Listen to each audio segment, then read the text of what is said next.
Blog Talk Radio.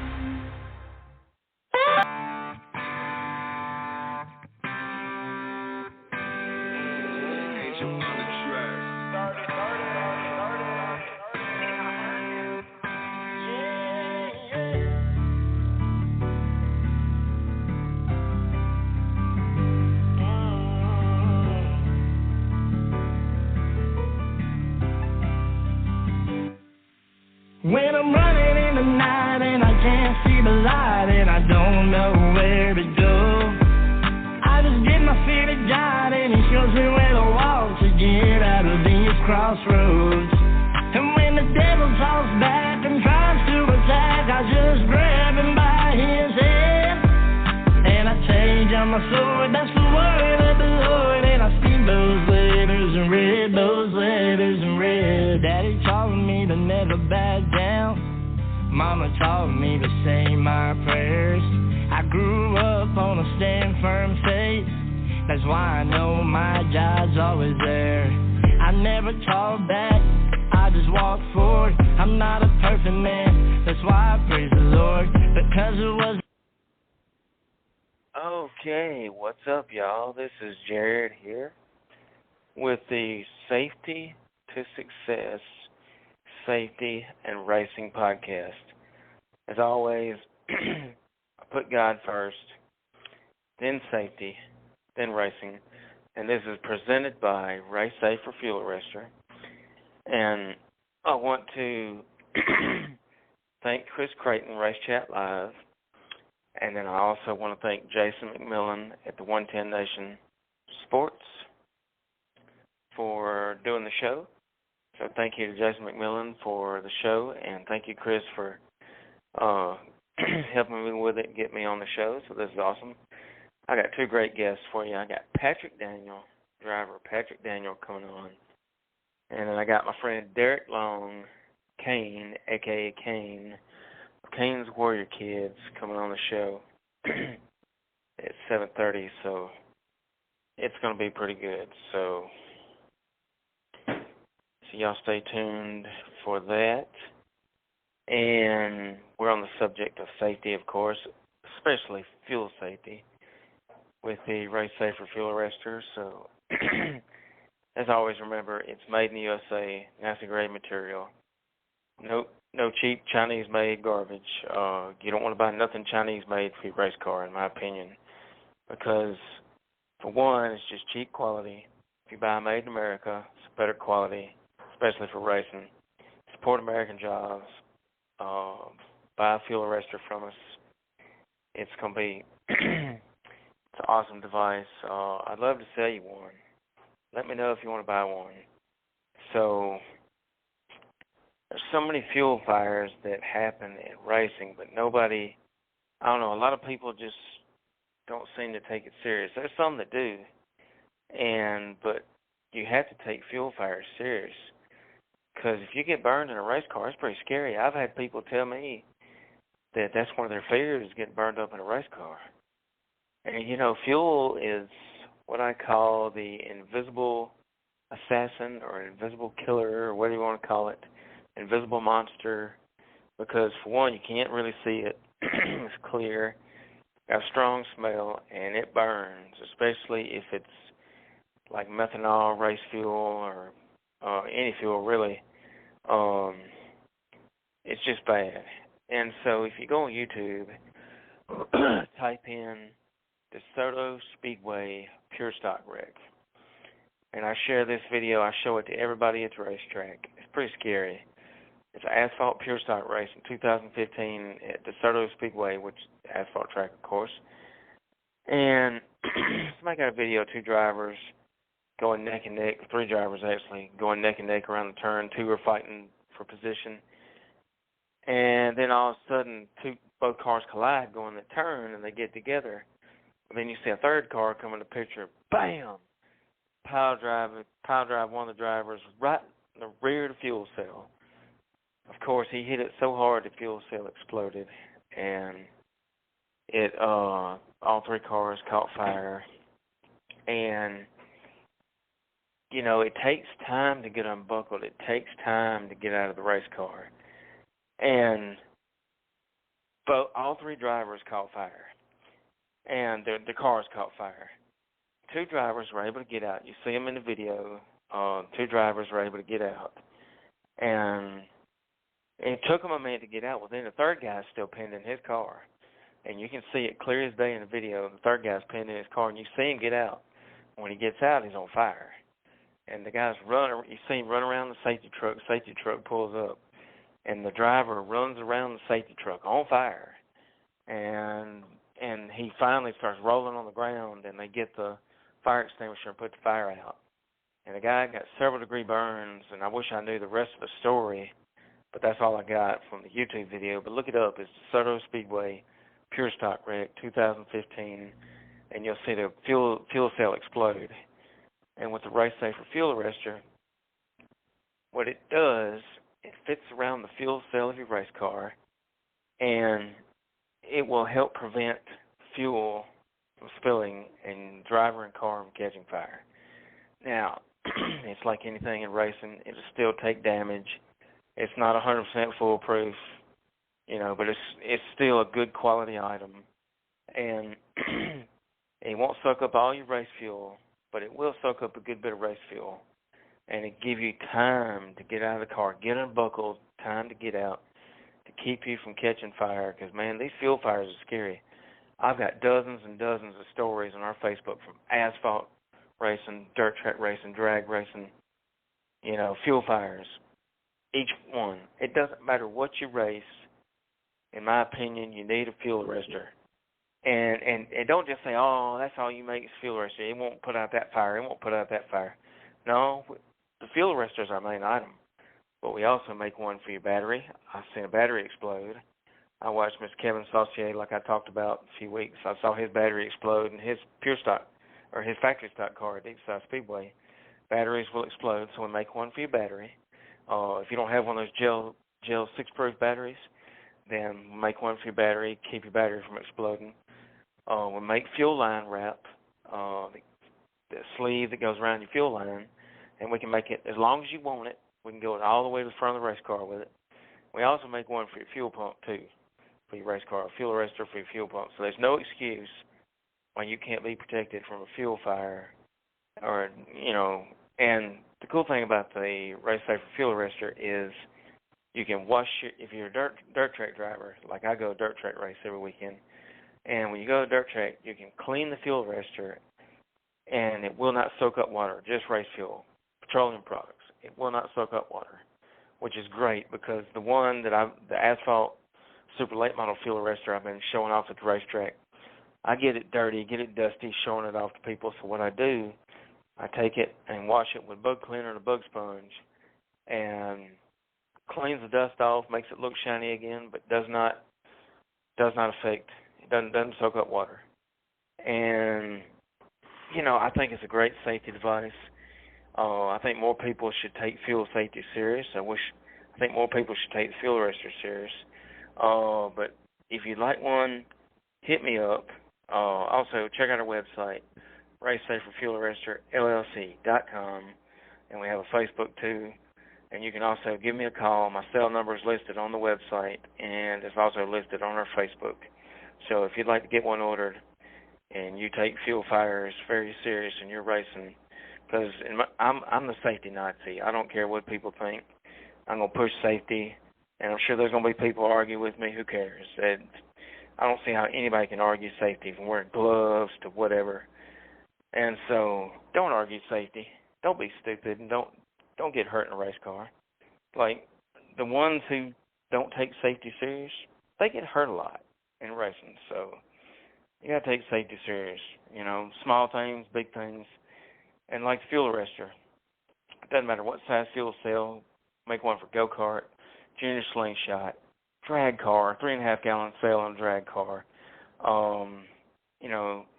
So for instance, our 16 to 22-gallon fuel cell model that fits that, it's $3.99, and then of course we go up to the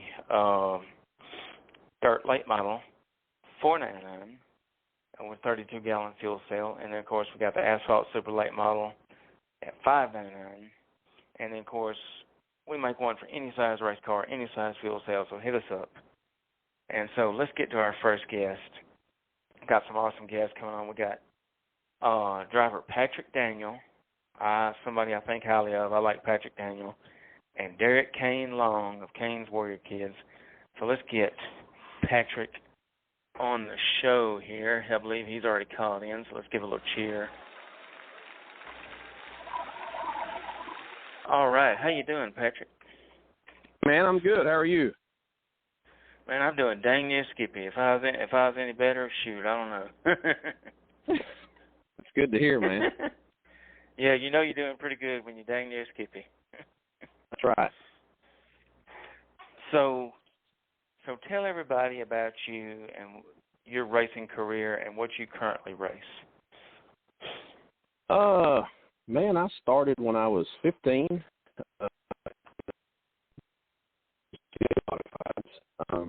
They're in our area now. There's not many IMCA cars left. They're mostly like USMTS, USRA. I run super late models over the last, I don't know, probably 15 years. And this past 2 or 3 years, I've been running some great late model stuff.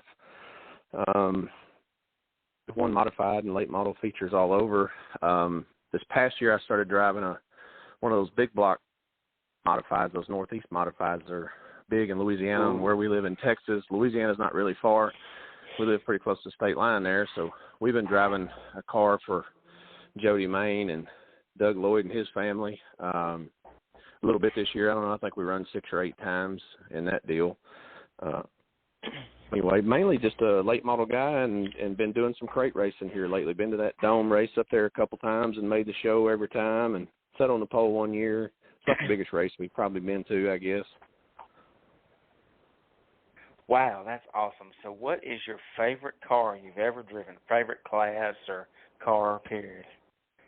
Man, I'm a late model guy through and through. I just love those things. I think they're the neatest cars I've ever seen or drove. I had the most fun in them. I like the way they look. I just like everything about them. Second favorite's probably that big block modified. Those things are pretty neat too. You know, I really enjoyed driving that car way more than I thought I would. Being a center steer car and everything, it was just cool the way that they maneuver and handle and everything. So those, if I want to make sure I got this correct, so those big block modifieds, they run like a 383 in them, or? So my understanding, as long as it is, so funny story, we call them big block cars because up there in New York, that's mainly what they run in them. Down here, it's all small block stuff, and you can pretty much run anything you want with steel block. So there's guys that run 430s and 400s and 380s and 370s, 360s. They're kind of all over the place.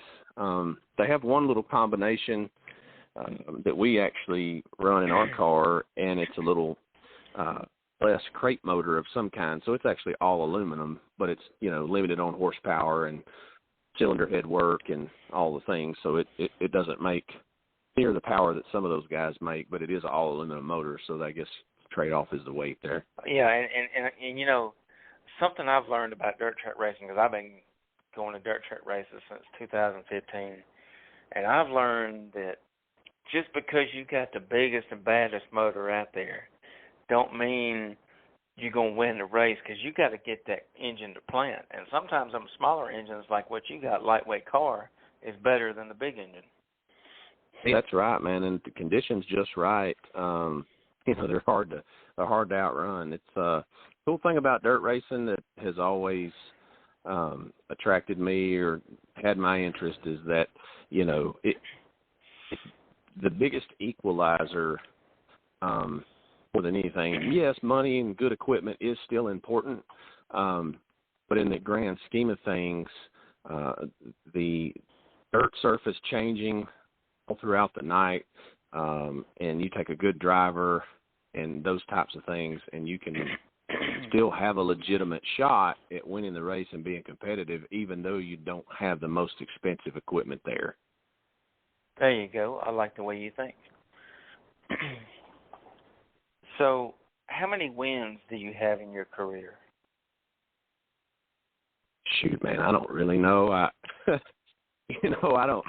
know it probably sounds whatever. I don't know that I've won enough that anybody really cares or has kept up with it, and I really don't know. We sat down and tried to figure it up one time, and I don't know. I'm going to say somewhere probably around 150, 100, something like that. It's not wow, near as many probably awesome. as it should be, but shoulda, woulda, couldas. We had a few slip away from us here and there that we're just heartbroken about, but it seemed like you remember those just almost as much as you do the ones you did win. I agree. And so what is the biggest win you've ever had? Probably money-wise, the biggest win I ever won. The last year, I'm pretty sure it was the last year. If not, it was second to the last year. I think it was 2014 or so. They used to have a race at Lone Star for the late models called the Turkey Nationals, and it paid $5,000 to win. And it usually had a pretty good draw of cars. I know that Morgan Bagley, V.J. Robertson, Garrett Albertson, Robert Baker, Rob Litton, David Ashley, Kenny Merchant, Ronnie Adams. I mean, there was a bunch of big-name late model guys that came and participated in that race, and I won it one year. And in that same night, I had a little old USMTS modified, and I won the Turkey National race in it, too. Wow. So that was a pretty good night for us there. Probably one of the biggest races I ever won.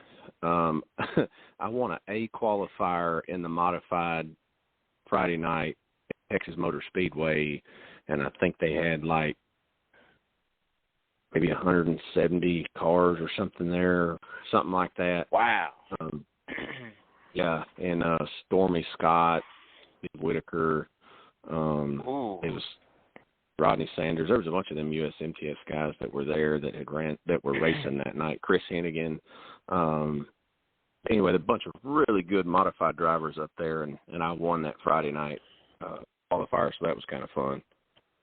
How cool is that? That's a big deal, especially because, I love that show, and I ain't finished all the seasons yet, but, of course, Stormy Scott was on the dirt nights, and that's a pretty big deal to race against somebody like that. Them guys are good. I can imagine so, because that's 175. That's the best of the best. And I remember the United States Modified Touring Series when they come to Why Not Motorsports Park one time, and I met Kenny Schrader, and I ain't gonna lie, like I nerded out. I was like, oh my gosh, it's Kenny Schrader, NASCAR legend. I freaked out. I was like, oh, this is so cool. I've been watching him for years in NASCAR. I got his autograph, which was super cool, and I don't think he made the feature, which sucks, but he was super nice to me. But I just enjoyed watching those guys, and like those guys do it professionally for a living. Like that's cool. Yeah, it's hard for. That is the one thing I'll say. It's when them guys are in their race cars night in, night out. I think they develop skills and feel that regular guys who are working a job and doing the whole civilian regular family life deal probably very seldom get experience. Yes. So them guys are for real. Getting to do it 3 or 4 nights in a row, I really think sharpens your skills. It's hard to show up and outrun those guys, the best and the best. When you do that, it's pretty even more special. Oh, look, when you do that, it's time to celebrate, son. You're dancing in the racetrack because, that's a big deal. Because, like Sure. you said, these guys, they eat, sleep, and breathe race cars, like Kenny Wallace when he raced all those races last year. And just to see these guys, like when they go to sleep with a steering wheel in the hand. That's how dedicated. Yeah, no doubt. So, all right, so since this is a safety podcast, what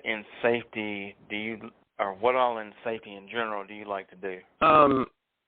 Probably, I would think, I don't know this to be a fact, but I would think the 2 biggest fears that I have, and I would feel like this would be common for most racers, is going to be fire and impalement, like something coming into the race car and hitting you.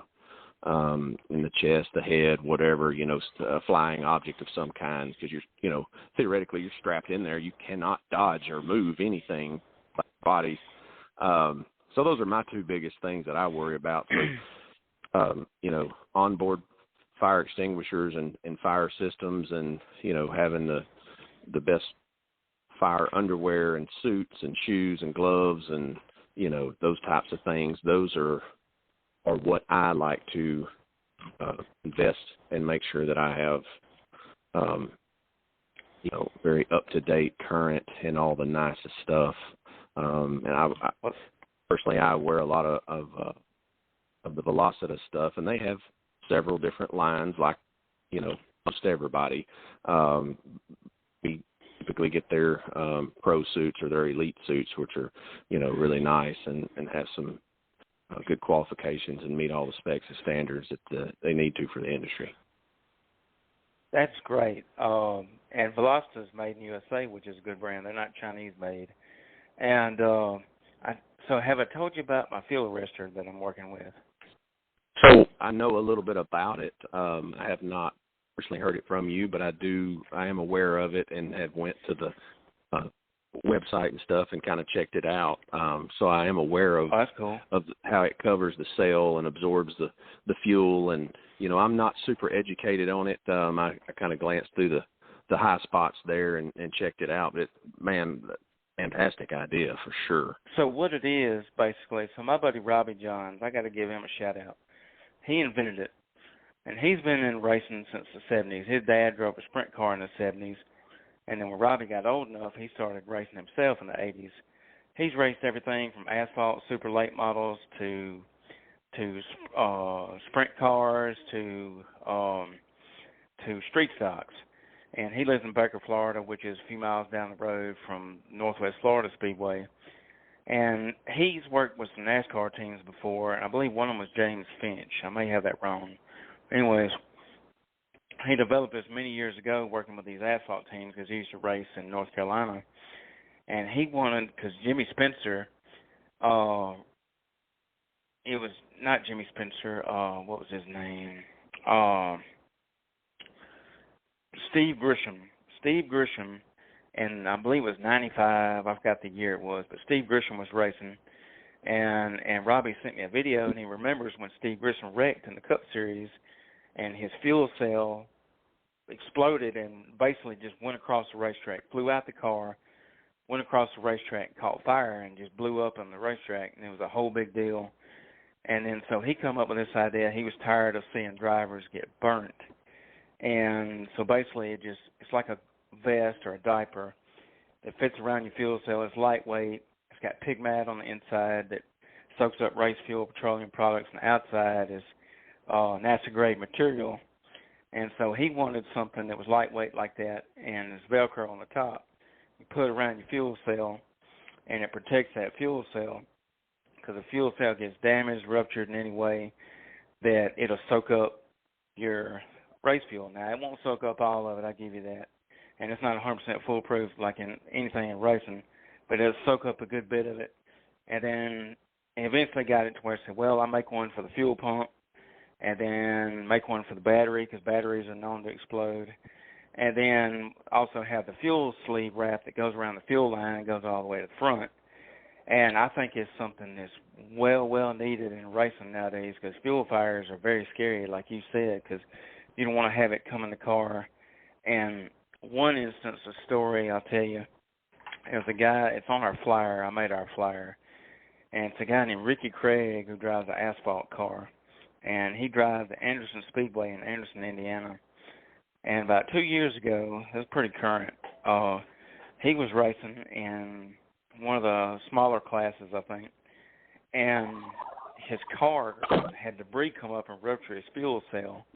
And I got several pictures on our flyer.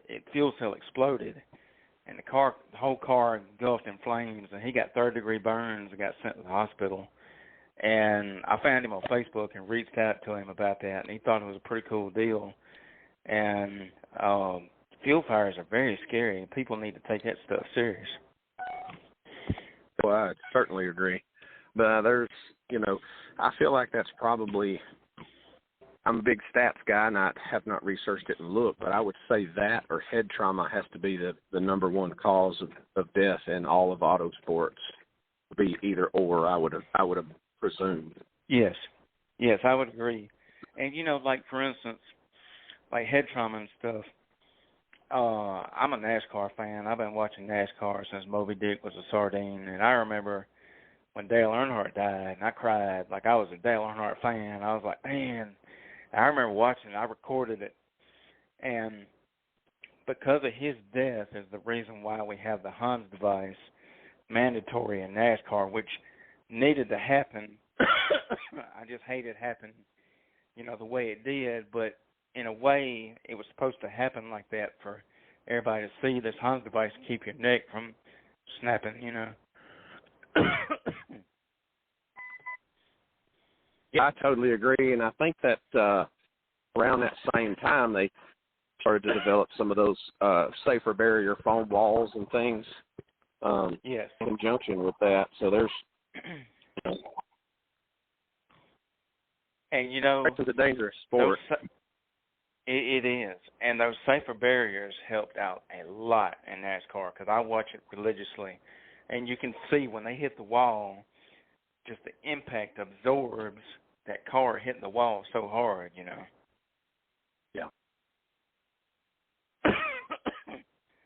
And I am super glad that you take safety super serious because a lot of people don't. They'll skip on everything, whether it's gloves or whatever,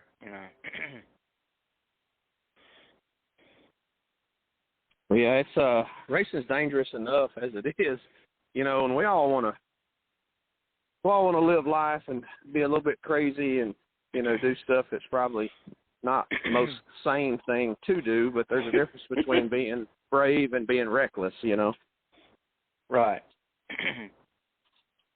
In fact, I think I met you. Didn't I meet you? I met you at Jackson Motor Speedway, didn't I? Yes, sir. I believe so.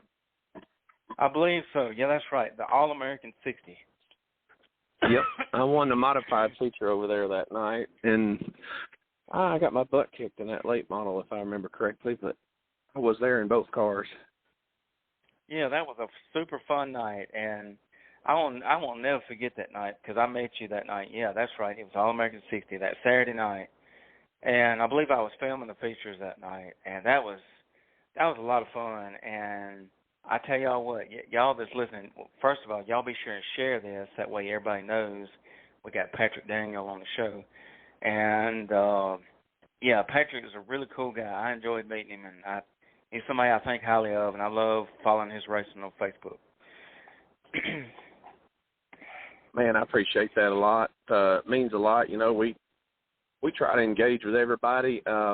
It's hard sometimes, even when I was a young man, at different times. You'd catch a race, tongue-tied there, catch a racer at the pit area, and, he wasn't as nice maybe as you was hoping or thought he might be and such. And it took me a few years to get a little bit older and actually start racing myself to realize that guy was there, and he was really not being rude, but he just was thinking a lot, had a lot on his mind, was, yeah.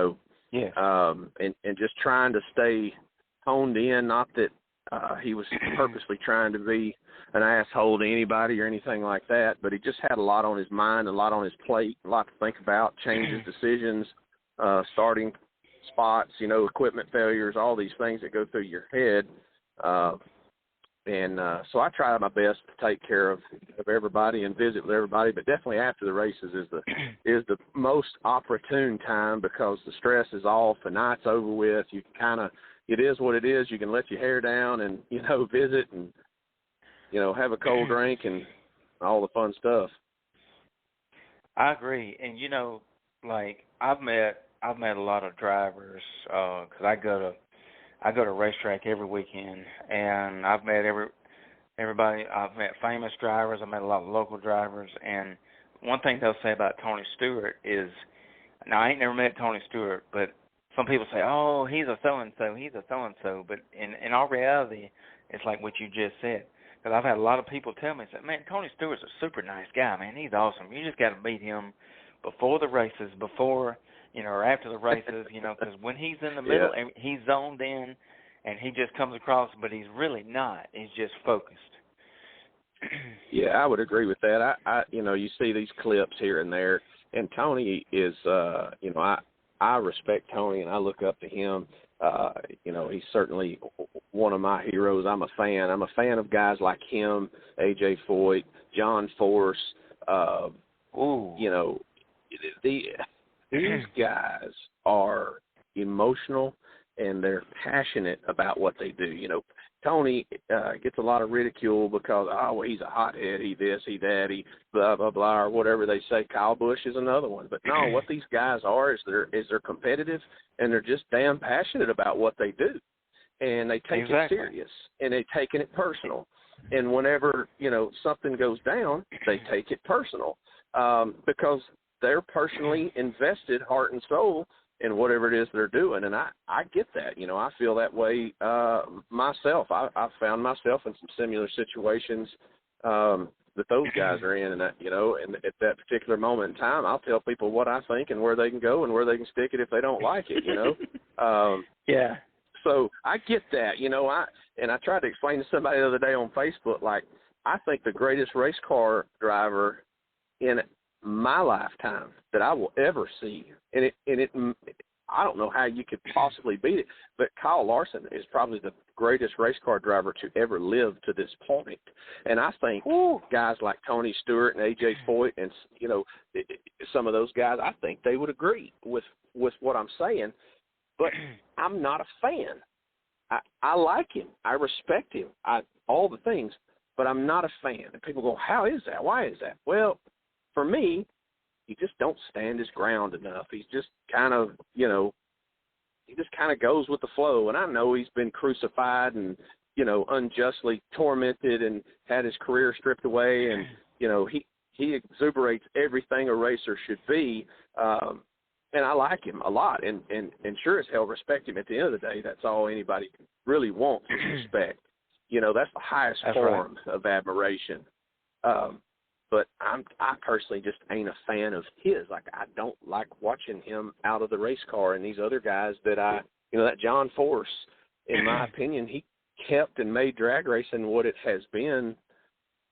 Or drag racing probably would have been gone long ago or way less popular. That's right. But he's such a colorful individual and so vibrant and full of life and flair and drama. I love that guy because you do not have to wonder what in the world he is thinking because it is all over his face and his mouth, and I love it. That's just my kind of guy.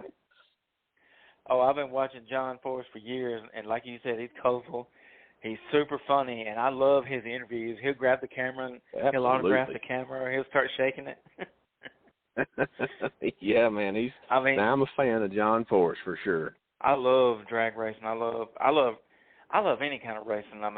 If a redneck wants to take a lawnmower and soup it up and go racing, I'm cool with that. Any kind of racing. Yeah, right on. That's rated R for redneck right there. But so as far as drivers go, Patrick's one of those like Tony Stewart. He could win a race backwards blindfolded. Well, I'm glad you feel that way. I don't know. There's been a few that I feel like I had the good shot at winning and couldn't get it done. But, I think we're at least average anyway. I think a lot of times people see that we take really good care of our stuff and we try to put our best foot forward and make sure that our equipment is very aesthetically pleasing and looks good. And, a lot of people don't know that the majority of my racing career, I have only sat in probably 3 brand new race cars ever in my entire racing career. And the rest of them have all been, used up hand-me-downs that we've bought from somebody. Same thing with motors. I bet I've only had 3 or 4 brand new motors my entire racing career. I have not always had the very best of the best. We've just always tried to buy people's stuff, refurbish it, revamp it, refresh it and go again. and it's not anything necessarily wrong with that, but there's something to be said for fresh equipment and brand new cars and brand new motors and stuff that just doesn't have some fatigue and wear on it. There's you start piecing all that together. You've watched my little old race program over the years. We buy a good newer used car and motor program, and we run, we win a few and then run top 5 that year pretty steady. The next year is top 5, win a few less. The next year's a few top 5s and more top 10s. You just kind of watch that progressively fade off until you do it again, So I wish I had the opportunity to drive a little nicer, newer stuff at times, which, we're real fortunate to have the opportunities and the rides we have right now with some good equipment. So, it's all just a stepping process. I feel like you got to build from one to the next to the next, There you go. You do what you got to do. I like that. Sometimes I'd rather see that than just new cars all the time. So do you have any so I got Derek Long coming up next. So do you have any sponsors you want to shout out? Yeah.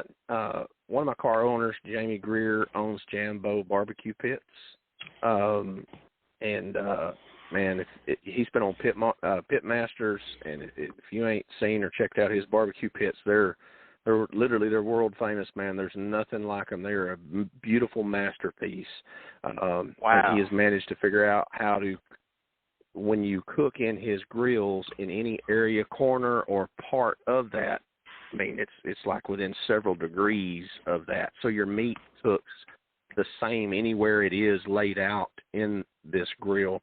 They're pretty exotic. Wow. And then Jody Main, JGM Cleaning over here in Grant Saline, him and Doug Lloyd letting me drive that modified car. They've done really, really good things for me here over the last year, and I'm looking really forward to working with them some more next year as well. And Harry works on that car for us and busts his butt and keeps it up. So all them guys I really appreciate. Casey Jordan at Walker Warren Jordan Surveying, they're out of Tyler, Texas. He's been a long-time supporter of mine, and he used to race with Casey years ago. He was a solid racer, man. That dude's won a ton of races in a short period of time. And then he kind of got career-orientated and stepped away from racing to focus on buying the business that he has now. Has done real well with it since he's taken it over, and continued to stay invested in racing and help not only me but race tracks and other people. So real thankful for guys like that. And then his dad, Terry Jordan at Able Truck Sales, same thing, long-time supporter, a good man, helps a lot of different races, not just me, a lot of different racetracks, just a big supporter of racing in this area in general. Wendy and William Wilbanks are been longtime friends of mine and supporters. They own Platinum Collision. They got multiple collision repair facilities all over North Texas, and anyway, they've been with us for a while and helped us out big time over the years. Robert Honeycutt, has been a friend of my dad, a friend of the family forever. He owns Honeycutt Sand and Gravel, and he's been a supporter of mine for a really long time. My cousin and uncle, Jacob and Wendell Daniel at All Pest Solutions. They have a big pest control company in Wiley, Texas. They've been big supporters and helped me. My mom and dad, my beautiful wife, Jana, she goes with me and has done my website and does videos for me, just all kinds of stuff to help out behind the scenes. My brother, can't thank him enough. He actually owns the little crate late model series, American crate late model series that we run in this year and last year, and he's going to do it again next year. So, we're trying to grow. I say he's trying to grow more, especially late model racing in this area, North Texas, Louisiana, southern Oklahoma, just kind of that region. Been having some pretty strong car counts. Of course, August, everything fell off. It's hot and expensive and back to school and all that. But we're really excited about next year. He's done some big things with that series, and I think there's some guys around that have bought some more cars and are showing some promise to show up. And so, I think we'll we're going to have even better average car count in 2024 than we did in 2023. But that's probably going to be my main ones, that I've had over the years that have been with me long term. So real thankful for all those people. Well, I appreciate you calling in. It's been a blast. I enjoyed it. So anytime you want to come on the show, you let me know. And any of your racer friends want to come on the show, I'll be glad to have them. Yes, sir, man. Thanks for having me. I appreciate it. The honor's all mine. I enjoyed it. You're doing a fantastic job here. Thank you. Appreciate you. Thank you very much. You have a good one. Okay, buddy. See you later. Thank you, guys. Bye. All right, y'all. That was Patrick Daniel, races in Texas. Appreciate you, Patrick. That was super awesome. And if you want to stay on and listen to Derek, you're welcome to. So I got my buddy Derek Kane Long, the Kane's Warrior Kids, on the phone. How you doing, Derek? Hey, good, man. It's been a good start to the week. It's an off race weekend for us, so we're going to relax and get your car ready for the next one. Well, that's great. So look, I hate I missed it, but I heard that Colton, and seen on Facebook, Colton won his first race, and the Kane's Warrior Kids, the Millennium Falcon was running. Yeah, we have a Star Wars paint theme or scheme on it for the kids with our Kane's Warrior Kids, nonprofit for kids with cancer. And Colton was amazing. He picked a 38 at the gate, so we're like starting in the heat race in sixth place, thinking, okay, well, here we go. But he just dominated, went through the heat race. So that was his second win of the year. He won a heat race earlier this year, but obviously we want to capture that first feature. And Colton has told me the whole year, all I want to do is get into Tech Shed. He wants to get a top three. We have been fourth a lot this year, okay? But he did it. Henry Bailey and him had a great battle on the track, and Henry had some electrical issues that caused him to go up the track. And after that, no looking back, Colton did a great job, and I videotaped it live on Facebook, and I'm screaming like a banshee, just so excited. It's like my own son driving the car. So I had to take myself out of the car this year because of an injury and a surgery that I had to have. So, Colton stepped in and has done great. The past 4 years, we've been second in points. We're currently second, 16 points behind Cody Wood. Cody had just an awful race. And we wish him the best, and hopefully his car will be – I know his car will be ready for the next race in a couple of weeks, but he had a pretty awful wreck, and I'm glad he was okay. Yeah, I heard that was pretty bad. Thank the Lord he was okay, because God was riding with him. Yeah. Oh, absolutely.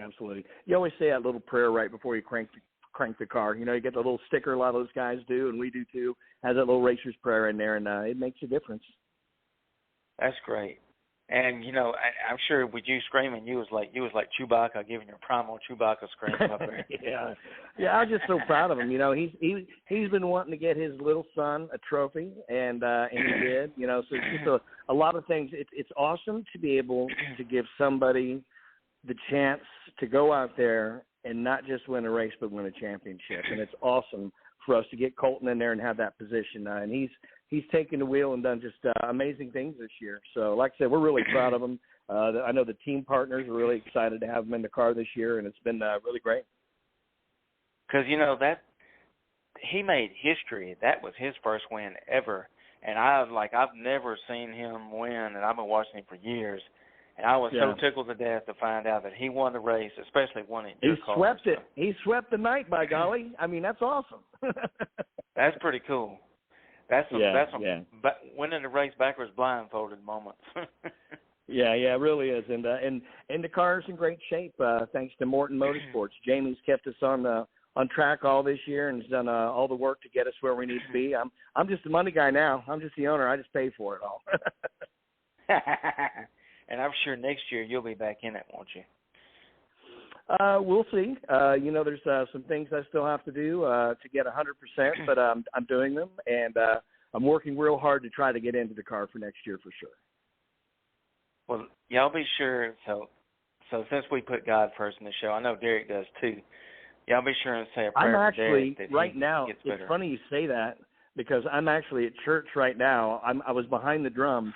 The band is playing right now for our Celebrate Recovery. I'm a leader and also play drums on Friday and Sundays at Coastal Church in Bay Minette. So I had to get off stage to come do the interview. So they're singing without me. I'm all about God. There's some good things happening on this side of the phone. That's awesome. So look, if you're in Bay Minette, go to Coastal Church Bay Minette. I've never been, but I've seen Derek play from the videos. He's very good. Like he reminds me of Robert Sweet from Striper. He can just play and makes it look effortless. Hey, I'll take that. That's a compliment, brother. I'll take that for sure. Because look, I saw Striper a few weeks ago in concert, and just to see him play them drums, you just kind of remind me of him. You just look so easy to you, like you've done it your whole life, you know. I started when I'm 5, and I'm 51 now, so and I've been playing drums ever since. So I know a couple licks. Shoot. So like you could flip your drumsticks and catch them and still play like nothing to it. Oh yeah, and not miss the beat. Oh yeah, that's part of the trick. That's awesome. So another one comes to mind too when you speak of drums like that. It's Philip Duncan of the Newsboys. You ever seen him play? Oh yeah. I like it when they spin him. You know, he's upside down and all that stuff. I've not done that yet, but I'd be willing to try. Look, I remember, I'm telling my age, I remember the Love Liberty Disco Tour for the Newsboys. It was 1999, and this is back when Peter Furler was still the lead singer before he left to do solo. And then they had, because I've seen the Newsboys 10 times in concert. That's how big of a fan I am. And then they had, of course, Phil Joel was still with them. And there was one of the songs, I don't remember which one, but Peter got on the drums, a big set of drums, and then Philip was playing the drums at the same time, and they both started. I think I remember that during the tour. I can't remember that song either because I saw that tour. I do remember that, though. That was cool, and I tell you what, if you ever get a chance, maybe one day you can say, Philip Duncan, hey, can I play drums with you and just see what he says? Yeah, I'll send it out that way. So I really like that you put God first, especially in the racing, because I think it helps you a lot in your racing. Oh, yeah. You know, we always say a little prayer beforehand, and like I said, God is always first, racing, family, all in that mix, and then, of course, doing what we do at the church. I'm a big member. Like I said, we have a big Celebrate Recovery here for people who are just hurting, whether it's stress, anxiety, alcohol, sex, whatever, drugs. It's any kind of addiction that you've had and you just want to let go of, be released of. You know, you just let go, and this is the place to do it. When we started this a year ago, we had 4 people, and we're up to 60. So that's on a regular basis. So we're really, we're touching a lot of souls and bringing people to God and healing people. And so that's really special to us. That is awesome because I love hearing success stories like that. Like last night, for instance, I was at my church and I helped with we do a thing every year called Saw You at the Pole. And as you know, all the high schools do the See You at the Pole rally where they pray in front of the flagpole. Well, I forgot who started it in my church many, many moons ago, but they started the thing that why don't we do a concert that night and have a guest speaker, and then we, preach, and then we feed the youth in the area. So we did it again this year, and last night we had a total between youth and adults. We had 340 people, which was amazing. That's so strong. That's awesome. That's a lot. And it was almost standing room only. Oh, a lot of food. Look, we had 72 boxes of pizzas, and so we had a band I've never heard of before, but it's a guy named Isaac Pittman. He's a kind of a middle-aged black guy, and his band is awesome. They do Christian worship music and then do other Christian music. He played. He did awesome. And then we had the traveling evangelist Shannon Knight preach, and Shannon and I have become good friends. And Shannon's a member of 2 gospel groups, and then he does the traveling, and then he's a full-time preacher also. And the success story, like out of all these youth and people, when Shannon, he got up there and he preached one of them old school Fire on the Mountain sermons, and when he got done, it was almost to the point where people was just about running to the front of the altar to give their life to Jesus. And I bet you it was all kind of youth and adults went forward and got saved last night, and that touched me. There's a movement. There's a good movement going on right now. There's a bad enough movement in the country and the world now that believe it or not, there's still a good movement going on, and it's getting bigger, and that's the people like you and I behind it, and it's awesome. Amen, exactly. And I think that's awesome what you do with Celebrate Recovery and playing the drums at your church, because that's a really big deal. Because a lot of people need to hear about this awesome stuff. They need to hear about the good news of Jesus, because without God, we got nothing, and we don't want people to go to hell, basically. It's a good way to look at it. But, well, hey, I appreciate you having me on tonight. I would like to say a special thank you to our team sponsors. They've been with us for a while, if you don't mind. Yeah, go ahead. Oh, that's great. Frank Griffith of BA Motorsports has been with us for 10 to 12 years probably. He's one of our main ones. Mike Riccardi over at Spring Hill Toyota. That's in Mobile. And a new one this year, Greg and Anissa Ridenauer from Roadkill Cafe in Alberta, Alabama. Man, you want some good home cooking, that's the place to go. Also, nationwide, you like that good stuff. The National Pull Apart, also Morton Motorsports, thanks to Jamie, United Plumbing Service, Cart Doctor, Coastal Traffic, and, of course, Kane's Warrior Kids. We put them on there as we've got some special events coming up Halloween at the USA Women's and Children's Hospital. We'll be there. And then also we're starting our toy drive for the USA Women's and Children's Hospital for Christmas, too. Man, I tell you what, I love Kane's Warrior Kids. Y'all donate to help these kids, because it's kids with pediatric cancer, right? Yes, and we actually help other people. We've been asked to help other kids, but our main focus is kids with cancer, Well, that's a great thing. So if y'all can donate, go to Kane's Warrior Kids on Facebook, and you have a website they can donate to? Yeah, it's easy, CanesWarriorKids.com. It's Kanes, so CanesWarriorKids.com. Love to see you. That's great. Well, y'all be sure and help Derek out, support his organization, and go to Celebrate Recovery. So thank you for calling in. I appreciate it, because Derek and I go several years back, so he's a good friend. So I appreciate you calling in. Oh, absolutely. You have a blessed day, and look forward to be back on the show. But I got to go get behind them drums again, brother. They're waiting. Hey, have fun. Bring your inner Pillow Duncan out. I'll do it. Thanks a lot. See ya. Bye. Bye. All right, y'all. So that was Derek Long, a.k.a. Kane. All right, that was cool, man. I'm glad he took time to call in, because, he's busy with Coastal Church and doing Celebrate Recovery, so that's really cool. So thank you. Thank you, Kane. And, hey, the show's almost at the ending mark, so what do you know? I appreciate Patrick Daniel calling in. I think highly of him. I appreciate Kane calling in. I think highly of him, too. And if anybody ever wants to call in on the show, the number to call in is 718-664-9861. And be sure and let me know if you're on my friends list on Facebook. Let me know who you are if you're calling in. That way I know, because I don't. So, yeah, that's the phone number to call in. And thank you to Chris Creighton, of course, like I mentioned earlier, and with Race Chat Live. So y'all tune into his Race Chat Live NASCAR show that he does every Tuesday night. I believe it's 8 Eastern. I may be wrong on that. And then I got to give a shout out to Jason McMillan, who owns the 110 Nation Sports. Without Jason, I would not have this show. So thank you very much.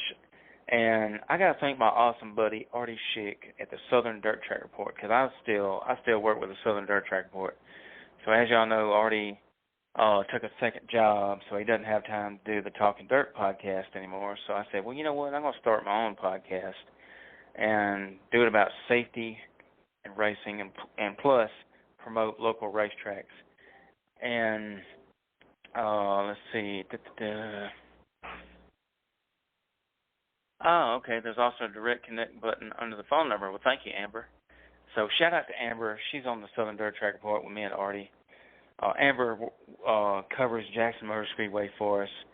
She takes a lot of pictures, videos. ANC Photography is her photography.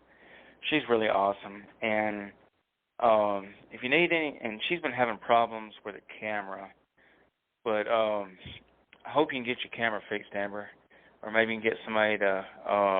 Somebody wants to donate to help ANC Photography, Amber would be glad to take any donations. But her camera's broke down at the moment, but she still videos the races for us some. And Jackson Motor Speedway is where she works at on the weekends, or covers for us, which is awesome. So thank you, Amber, for what you do. And, you know, get back to Artie, man. That's my dude, man. Me and Artie's real close. I think the world of Artie. We talk all the time. And I filmed the races for Tri-County Speedway the other night. And Artie, me and him were talking back and forth on my way home. And that's just somebody I really think highly of, man. He's a good, genuine dude. He's done a good bit for me, and I've done a good bit for him. And that's my dude, man. He's a really, really awesome friend of mine. And so I got to give him a shout out. Southern Dirt Track Report. Go like us on Facebook. It's Southern Dirt Track Report. And I was supposed to have Isaiah Dave, Tri-County Speedway on, but Isaiah had a cold, and he had to cancel on me. So y'all be sure and say a prayer for Isaiah that he gets feeling better. We'll get Isaiah to call in next week, talk about Tri-County Speedway and whatnot. And okay, so Amber is changing to Dirt Floor Racing Productions videos and photos. Okay, so it's no longer ANC. So Dirt Floor Racing is Amber and her dad's race team. So she's just swapping the name over to that. So that's pretty cool. So be sure and follow Dirt Floor Racing on Facebook. And you can join Amber's group too. So that's pretty neat. And thank you for listening, Amber. So speaking of Tri-County Speedway, so I was at Tri-County Speedway last weekend. And shout out to Miss Marilyn Day, Isaiah, Chuck Day, Joshua Day, all the days up there, man. I appreciate the media pass they give me when I go there, and I film the races all the time. And I just love that track, man. That's one of my home tracks. You know, I love Deep South Speedway. It's another one of my home tracks, and then Tri-County Speedway is my other one that I go to all the time. I just love those two racetracks. I try to go to both every race they race at, and they're awesome people up there at Tri-County Speedway. And I was fighting the mosquitoes the other night, my dumb self, because usually my buddy Jamie Mazingo races in the Iron Horse class. And so Jamie didn't get to race the Iron Horse because I think his grandson, was having a birthday party, and they went to that over there and around Loxley. And so since they was up there anyways, they took the 602 with them, and they went to race Deep South since they was up that way for the birthday party. So he didn't get to race the Iron Horse. And so they usually have a thing of mosquito spray that I borrow. Well, I smooth forgot that I was going to be needing mosquito spray. And I was up there on that container, and you can ask Miss Marilyn what I was telling her the other day on Facebook. But them mosquitoes were eating me alive, and, like, I was at war with them suckers. Because if you've ever been to Tri-County Speedway, you know why they call it the swamp, because there's a swamp right there behind turns 1 and 2. And like I said on Facebook the other day, them mosquitoes are as big as hummingbirds. Them things about tote you off. It's like Uncle Si said on Duck Dynasty. He said, hey, the mosquitoes are so big in Louisiana, you slap them, they'll slap you right back, Jack. And that's how I feel about them mosquitoes over in Pollard. Them things, no lies, as big as a hummingbird. And then one of the track workers, thankfully, got some mosquito spray, and I borrowed some from him, so that helped a lot. So appreciate. I didn't even think to ask the guy's name, but thanks for that. But I'll remember next time, mosquito spray. And Ms. Marilyn did say that Chuck was spraying around the bleachers, which is super awesome. Keeps the mosquitoes away from the bleachers, and they're going to spray around some of them containers too. So that's pretty cool. Thank y'all. And I love that racetrack, man. That family is so nice to me. They're so good to me. And I love filming there. And whenever I get me a new video camera, I'll be able to film some more. And I'm excited, man, about the future at Tri-County Speedway, especially with my video. And it's growing. I'm getting better and better at my videos. I ain't no, pro TV guy yet, but I think I'm pretty good at my videos. And one thing I like to do is zoom in on the race cars as they're going around the track like one lap, I'll follow one driver around for a lap, and I'll zoom back out. And they had some really good racing. We was done at 10:30 the other night. We had 36 cars. It wasn't a lot, and it wasn't a lot of fans, but it was still fun. It was still a lot of fun. And to me, racing is better than football. But when football season comes in, it just kills racing. And sadly, the tracks, it hurts the racetrack because they don't make a lot of money. And sometimes tracks even go in the negative if they don't have a lot of fans. It's just, I don't know, we need fans in the stands. You know, if you have to, pull up the ESPN app on your phone and, you know, try to look at the score every now and then. But to me, racing is just better. It's just my opinion. Don't need nobody getting mad at me. That's just my opinion.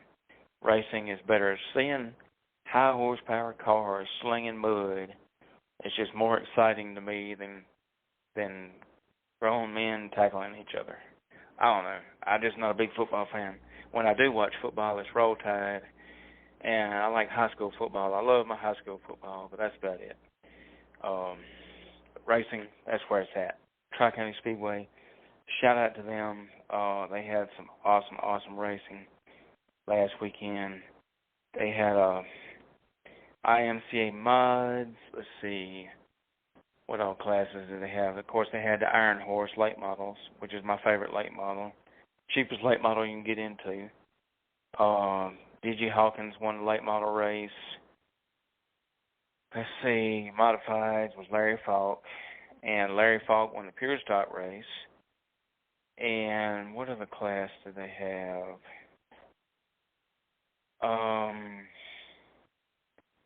The 602 race. Parker Bell, Parker Bell won the 602 race, which is pretty cool. That's the first time I've seen him win in quite a while. So shout out Parker Bell.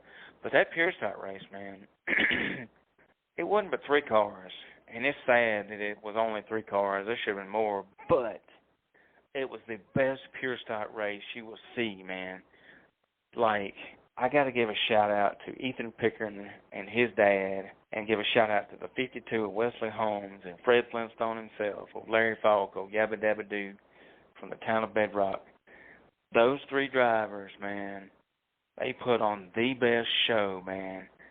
It was 3 wide for 5 or 6 laps, maybe more. 3 wide. You never knew. Like, Ethan Pickering had the high side, and that's where it was at. It looked like Larry Falk would pass him, and then Ethan go right back around him on the high side. Then Wesley Holmes would swap back and forth. Wesley had the lead for like a lap or 2, then Ethan went back and led like 3 or 4 more laps, and Larry just couldn't kick. He just couldn't pull it off on, leading laps. And then all of a sudden, poor Ethan, man, I hate it for a young man. He smacked the wall, and when he smacked that wall in turn 2, and just messed up the side of his car. And then L.J. Falk took the lead, Wesley Holmes, and never looked back. And when he did, he was gone, son. He had the Flintstone mobile just wide open. And so shout out Larry Falk for winning that race. I'm telling you, y'all got to watch my video I got. That is the best pure stock race you will see. That's the best I've seen at Tri-County Speedway in quite a long time. Like, when I say 3 wide, I'm talking about literally 3 wide for like 4 or 5, 6 laps. Back and forth, passing each other, back and forth. And you never know who was going to. And if Ethan hadn't slapped the wall, he probably would have held on to win it. There's no doubt in my mind. But Wesley Holmes, man, he did good too. He led like a lap or 2 in there too. So that was fun. And shout out Tommy, Ethan's dad. I was talking with him about it the other day. That was a mighty fine race. I love seeing the young kids like Ethan do so good, because he's super young, so that's pretty cool to see the kids. And so we're about at the end of the show here, and let's see. Call the mosquitoes bobcats at Jackson. They're large for being on the river. So Amber said they call the mosquitoes bobcats over at Jackson Motor Speedway. I'm telling you, like I was saying the other day, them mosquitoes have mutated, and like some mosquitoes are so bad, you could take a mosquito spray truck and spray them, and they just laugh at them.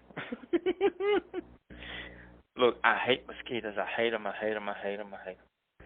And shoot, man, you're getting better at videoing, Amber. You're getting good at videoing.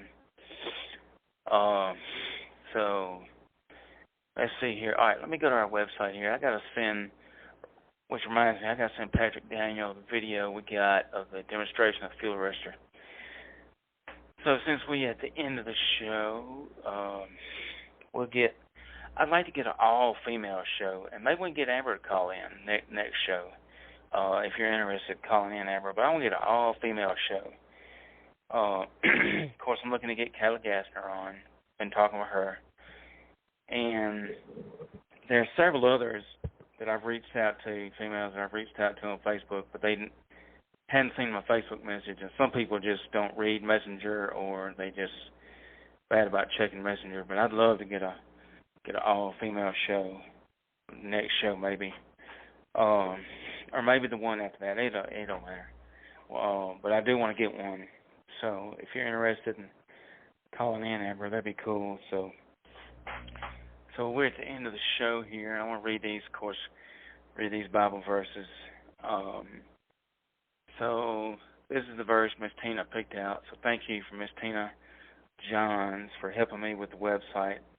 I can't take all the credit for the website. I built it, but she helped me with a lot of it. So I appreciate Miss Tina for what she's doing. She's pretty good at websites and stuff like that. So thank you for helping me build this. So it's RaySaferFuelArrestorLLC.com if you'd like to look us up online. Take fuel fires seriously. Serious. Take fuel fires serious. Excuse me. Not seriously. Either one. Hit me up. So the Bible verse, Isaiah 43:2. I think it's the NIV version, or excuse me, American Standard. Okay, I like this one. It says, when you pass through the waters, I'll be with you, and through the rivers, they will not overflow you. When you walk through the fire, you will not be scorched, nor will the flame burn you. Man, that's awesome. And it's like I always say, and I'm going to keep repeating it. I don't care how many times I got to repeat it. But this verse, it's fitting for the fuel arrestor because, with me and Miss Tina and, of course, Derek, we're saved. So we know, and Robbie, we know that God is our safety net. He's there for us no matter what trials and troubles we face in life. So remember to, if you're a Christian, keep God first in all you do. And if you don't know about Jesus, hit me up. I'll be glad to tell you about him. I got all kind of testimonies and stories I can share with you how awesome God is. Especially like that story I shared earlier from I saw you at the pole rally last night at my church. So shout out to Grove Hill Baptist Church, my church. And my buddy Austin Bedwell, who put it on, he's a youth pastor. So shout out to them. And, of course, Matthew Furrow, our pastor. And so that's a good Bible verse right there because with God's our safety net, then we want the fuel arrestor to be your safety net to keep you from catching fire, getting burned in a race car. And, of course, the other verse I like is Psalms 4:8, NIV version. In peace I will lie down and sleep, for you alone, Lord, make me dwell in safety. Boom. I go to sleep at night knowing that God's my safety net, and he makes me dwell in safety. Think about safety. I'm the safety Nazi, or whatever you want to call me, safety guru, safety expert, whatever, it don't matter. I'm a safety guy. So that verse is fitting for the fuel arrestor also. And, of course, I got the last verse I want to read here. And I just shared it earlier on my Facebook. So let me pull it back up. Actually, it come up in my memories because I already had it posted. Oh, this is the perfect verse. Acts 20:24. However, I consider my life worth nothing to me. My only aim is to finish the race and complete the task the Lord Jesus has given me, the task of testifying to the good news of God's grace. Now, anybody that knows me, all I talk about is Jesus and racing mostly, and coon hunting. So, Jesus first, what I talk about, and then safety, then, of course, racing in this podcast. So, yeah, God's good. And something else too. I love making people laugh. I love jokes. I love all kind of stuff. I'm gonna read you 2 jokes real quick before I end the show. So everybody knows I'm a big Chuck Norris fan, huge Chuck Norris fan. He's a Christian too, by the way, which is cool. And I love a good Chuck Norris joke. And like I've probably said the same joke 1,000 times on a lot of these, but sometimes I'll hear one that, hey, I ain't never heard that before, and I'll laugh. I don't care. And so one of them is, did you know that Chuck Norris can do a wheelie on a unicycle? And then another one before I end it. So me and Scott Sessions at Northwest Florida Speedway was talking, and he come back with me with this one, and it said, he loves the Chuck Norris jokes too, and he told me, he said, did you know Chuck Norris can win a super late model race in a go-kart?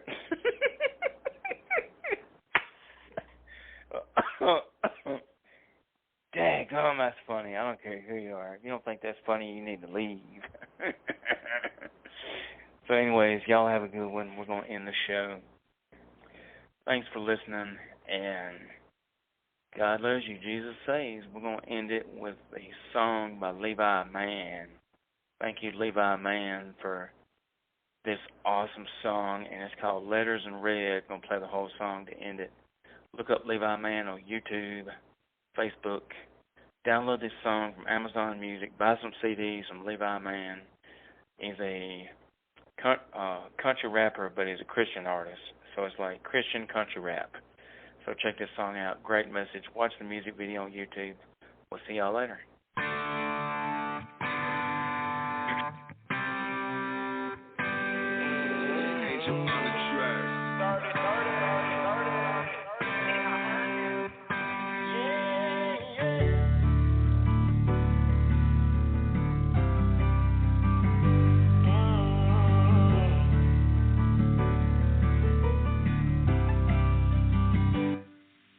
When I'm running in the night and I can't see the light and I don't know where to go, I just get my feet to God and He shows me where to walk to get out of these crossroads. And when the devil talks back and tries to attack, I just grab him by his head and I change on my sword. That's the word of the Lord, and I see those letters in red, those letters in red. Daddy taught me to never back down. Mama taught me to say my prayers. I grew up on a stand firm faith. That's why I know my God's always there. I never talk back, I just walk forward. I'm not a perfect man, that's why I praise the Lord. Because it wasn't me that got me out the woods. It was the only one that I know who could. A lost soul on a broken road. I had a new life to choose. So you better tell the devil step back when the Lord turns me loose. When I'm running in the night and I can't see the light and I don't know where to go, I just get my feet to God and He shows me where to walk to get out of these crossroads. And when the devil talks back and tries to attack, I just grab him by his head and I change on my sword. That's the word of the Lord, and I see those letters in red, those letters in red. Grandpa said the day that he died, loved God with all he had, and he passed that dream down to me. That's why I praise Him with all I have. I tried to run away, but I don't run today. I'm walking by His side, side by side. And I was all astray until He took it away from the thief in the night. These streets got a story to tell in every mile that they've been, but every mile had a lesson that I learned, and I'm never going back again. When I'm running in the night and I can't see the light and I don't know where to go, I just get my feet to God and He shows me where to walk to get out of these crossroads.